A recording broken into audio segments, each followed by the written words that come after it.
entzumen urritasuna zekaten umeen familien artean sortutako elkartea da, entzumen urritasunen beharrak asetzeko.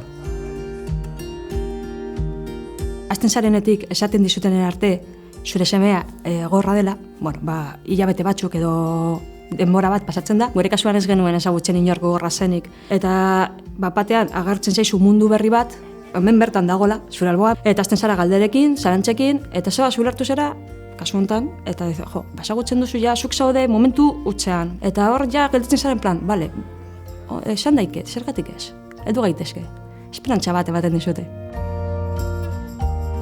Familien laguntza eta arreta zerbitzua, non informazioa emoten zaion bai osakidetzan, bai hezkuntzan eta bai hizkuntzetan. Eta bai badakagu logopedia zerbitzua, gero badakagu ere bai aisialdi zerbitzua. Tailerrak eta irteerak.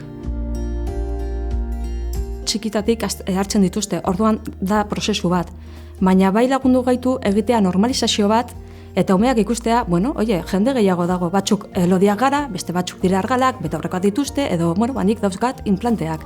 Normalizazioa, asko dela ja.